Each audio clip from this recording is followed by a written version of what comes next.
When you're first getting started on any short-term rental listing platform, whether it be Airbnb or Vrbo or one of the others, it can be a bit overwhelming to navigate through all of the different fields and settings. Generally, it's a good idea to have all of the fields filled out so that you have a complete listing. And at first glance, it might seem like the best option is to turn on every setting that Airbnb recommends. But that's not always the best idea, because I'm sorry to break it to you, but Airbnb does not always have your best interest in mind. Not to worry, we've got your back, and we'll show you how we configure our Airbnb settings for our short-term rental business so that you can optimize your pricing, protect yourself from getting kicked off the platform, and more.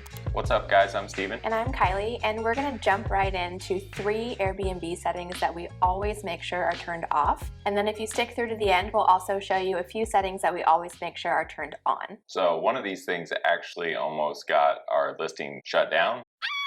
So you're going to want to stick through to the end to hear about that. The first setting that we want you to shut down is any fee except for cleaning fee, pet fee, and maybe extra guest fee. Guests hate fees, and understandably so. You go searching for an Airbnb to book and maybe it says $190 per night, but then when you actually go to book it, there's a whole list of added fees tacked on. For most listings, there'll be the Airbnb service fee, which is usually about 14% for the guest, unless the host is using the host-only fee structure. And then you have the cleaning fee, which for our properties ranges from about $120 to up to $350. And then in all of the markets that we operate in, we also have to collect occupancy tax, which is a requirement of the city. And that transient occupancy tax can range from anywhere from 10% to 13% in some of the markets that we operate in. When you add on all those fees, that $190 per night starts to look pretty expensive to the guests. And those are just the essential fees. Hosts also have the option to add on a pet fee, a linen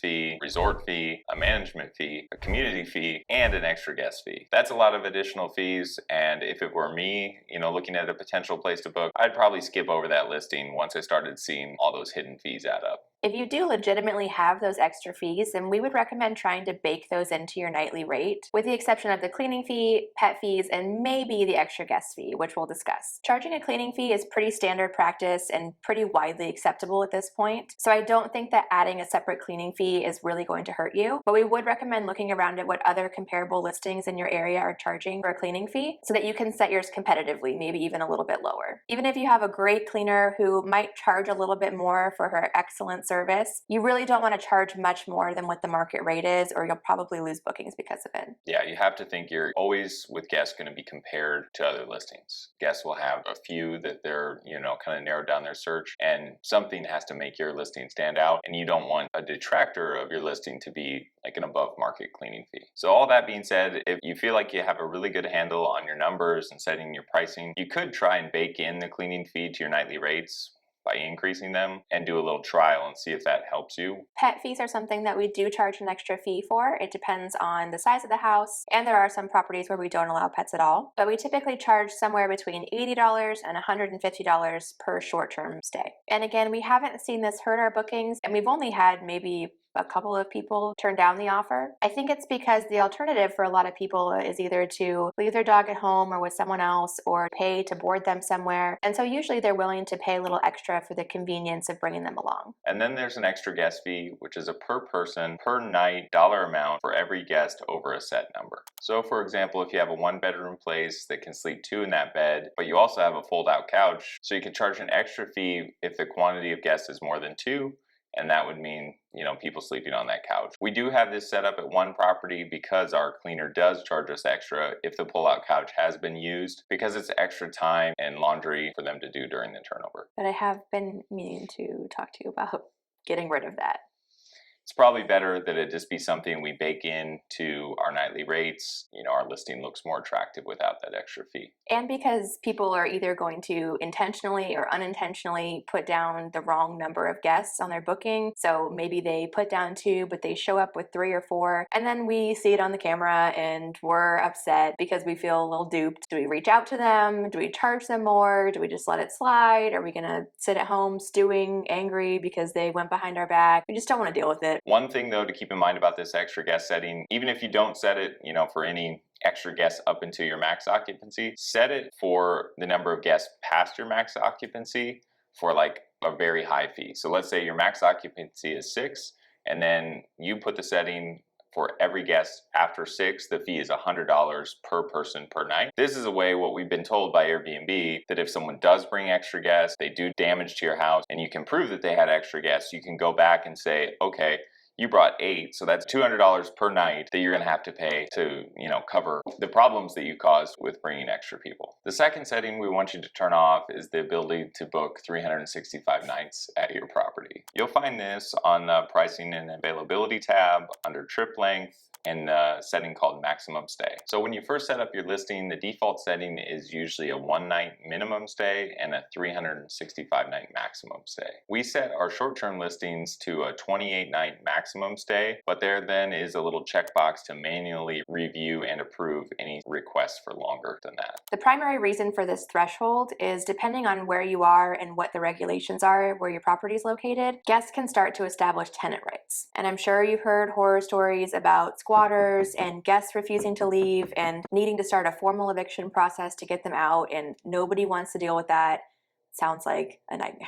We've never had to deal with that. You should check your local laws or regulations, what they are, be aware, and then set your nightly maximum according to that. The third setting that we want you to turn off is rolling calendar availability. So we went over this topic in detail in our pricing video, and we'll put a link to that at the end of this video. But basically, when it comes to availability on Airbnb, you have 3 options.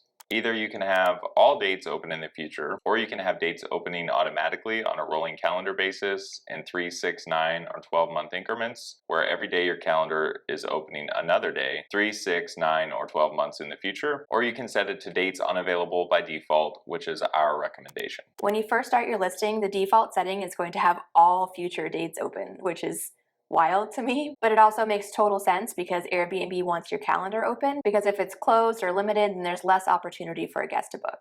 So in theory, that sounds fine, but there's a few reasons why we choose to set dates unavailable by default. The first and most frequent occurrence, I think, would be that dates get released where you haven't accurately set pricing. And the second kind of comes along with this. If you have a shorter lead time window, gives you a better opportunity to capture changes in market conditions and therefore price the house in the best way. But if you want to learn more about this setting and some of our other pricing strategies, then be sure to stick around to the end and we'll link the full video for you to check out. Those are the settings we recommend turning off, but then there's also a couple that are important to make sure are turned on. The first one is a camera disclosure. We cannot stress to you enough how important it is to not only disclose your recording devices, and yes, your noise monitor is considered a recording device, but also to disclose them properly. We have 2 instances that almost got us in a lot of trouble, which we'll share about, and we'll also be showing you exactly how we write our disclosures to hopefully keep us out of trouble. The first situation, we had disclosed a camera, but not the noise monitor. This was pretty early in our hosting days, but since they don't record audio or video or people's voices or anything like that, we didn't think it was considered a recording device. But when you get down to the technicality of it, they record decibel levels, which is something that does need to be disclosed on your listing page.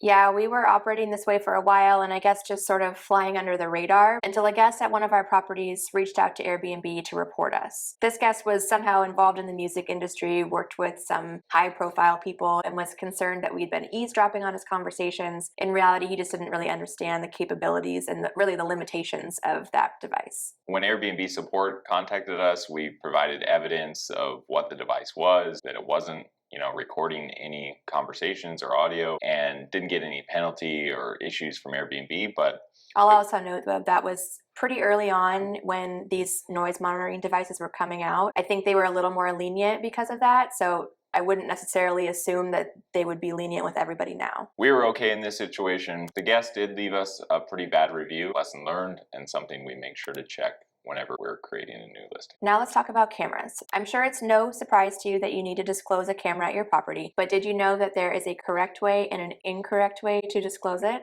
We didn't until about 2 years ago when we got a pretty scary message from Airbnb. We were reported by guests for not having a camera disclosed at our property, but we were confused when we read this message because we did disclose that we had a camera at the property. The problem was, I guess, that we didn't disclose that it was actively recording. I know, we were like, huh? Like, what good's a camera for if it's not?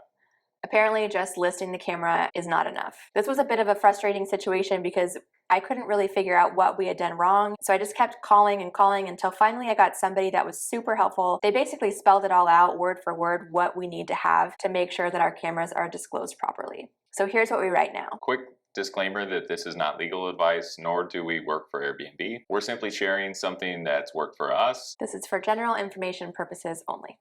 So here's what we write. We say, we have one actively recording camera overlooking the driveway, which records video and audio. There is also a smart home device on the back patio, which actively records noise decibel levels. It does not record audio or video. All devices are on the exterior of the property. This wording hopefully eliminates any confusion. While we're on this topic, that's in the safety section of your listing. We recommend taking a close look at everything there. It's also a good place to disclose, details about your pool in case you have, an ungated or non-fenced pool. You can disclose it there and just be fully transparent. The second setting you should be turning on is the criteria for instant booking. You'll find this under the policies and rules tab of your listing in the instant book section. Here you'll be able to select whether or not you'll allow guests to instant book your property, and you'll also be able to set some secondary criteria. We require all of these fields. First is a government issued ID, second is a host recommendation, and the third is a pre-booking message. You can keep this message pretty simple. We ask the guests to let us know a little bit about the reasons for coming to the area and who's going to be staying at the house with them. Those are our quick tips for today. If you found this video helpful, we hope you consider subscribing for future videos on vacation rental tips. And if you need to go make any tweaks to your listing, make sure to do that ASAP, and we'll see you in the next video.